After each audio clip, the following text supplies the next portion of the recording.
Good morning. We are extremely pleased that you're here. It is good to come together for the purpose of co-creating. Do you agree? Yes. You're knowing what you are wanting? Sort of. It really is co-creation at its best. You are so much more than you know. You see yourselves in these individual clumps, sitting on chairs, but you are extensions of so much more, and the whole of you is present everywhere you go.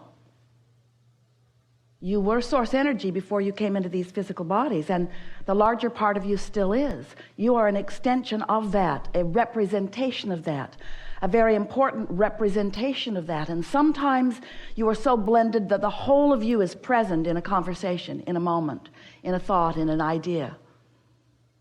Sometimes, in fact, more often than not, in your human form, you do, without meaning to, a fairly extensive job of pinching yourself off from who you really are. Anytime you are feeling any negative emotion, no matter how mild or extreme it is, that negative emotion is the indication of the pinching offedness.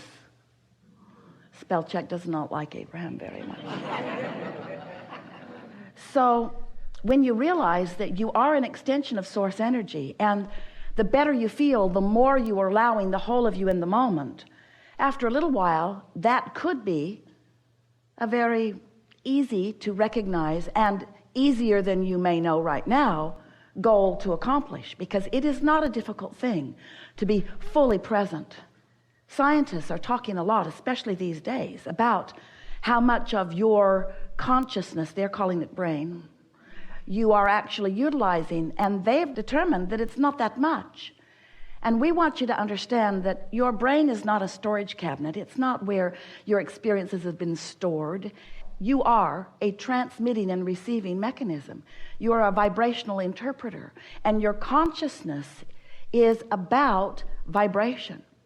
So when you focus yourself on some subject, on some condition, on some reality, on something that is important to you, as you give your attention to it, you offer a vibration, whether you call it thought or energy or belief. It's all vibration. It's all what you are doing with your focusing mechanism here and now. And the only thing that you ever need to hear or understand or practice, the only thing that matters in order for you to fulfill your reason for being and to live happily ever after, you got to understand the relationship between the non-physical vibration that is you, that is always vibrating, and you in your physical form. In other words, it's the matching or the mismatching of the vibrational frequencies of these two important perspectives that equal you.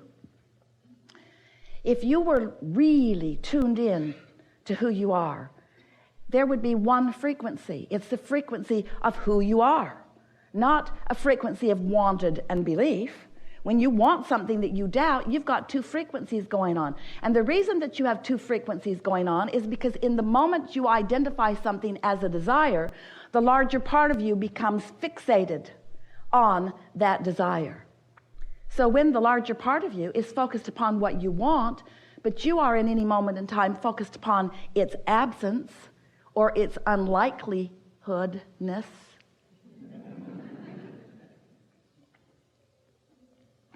playing with Esther because she was editing something yesterday, and she said to us on more than one occasion, Abraham, you've got to stop making up words. And we said to her, you're the one drawing the dirty pictures.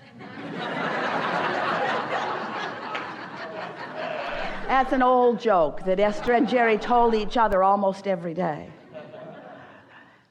Esther is the one who finds the words, and she's reaching for the word that really means what we mean. And sometimes it's necessary to add extra syllables on words to really make the point.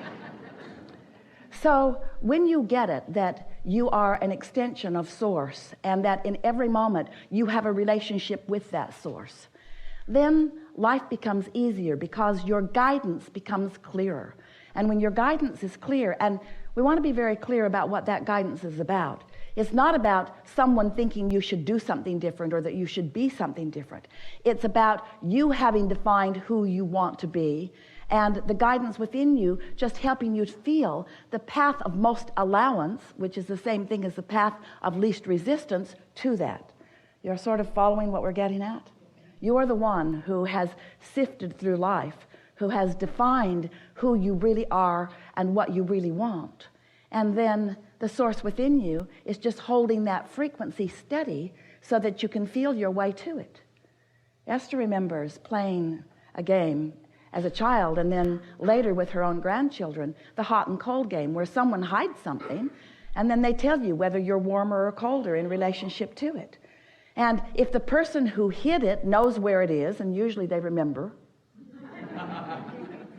and is letting you know what your physical proximity to it is by the simple warmer, colder, with very little trouble, you can find your way right to it. And your own guidance system functions in precisely the same way. The source within you knows who you have become and knows everything that you desire, and also knows your physical proximity to it. But even more important than your physical proximity to it, we want you to focus upon your vibrational proximity to it, because until you get your vibrational proximity sorted out, you cannot physically realize the things that you want. If you want something that you doubt, your vibrational proximity is all out of whack, because you are emitting a signal that keeps you from realizing where what you want is or how to go about it. So for a while, we were calling this gathering the science of deliberate creation. Science because it's ongoing and you get better and better at the discovery of it. And because once you discover something and you establish that solid basis within you, it provides the next jumping off place for more and more and more and more and more. Deliberate because you want to be deliberate about what you're thinking about. Creating by default is no fun at all.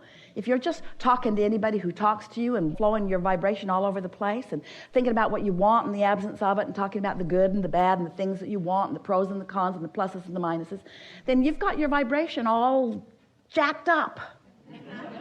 Esther's new term. Not new to you, new to her. So when your vibration is all out of whack like that, then you have no reasonable control over how your life is unfolding, and you have a rough ride. So we want you to understand that through your life you have defined, even without words often, at every level of your being, improvements. You were born to do that. You came into this physical time-space reality with a very clear intention of sifting through in order to determine your personal preferences and improvements. And you do that all day, every day, whether you know that you are or not. When someone is rude, you want a nicer world. When you're rude, you want a nicer world. When you don't have enough of something you want more of it. When you've got something you don't want, you want an improvement in that situation. In other words, all day, every day, you are defining your desires. It's why we like to begin. Do you know what you are wanting? But that's only a small part of the equation, because defining it and being a vibrational match to it are two different things. And your words, no matter how much you say the words of what you want, the universe is not hearing your words. The universe is responding to your vibration. An easy way to understand that is the universe isn't listening to what you say you want. The universe is responding to your vibrational practice about it.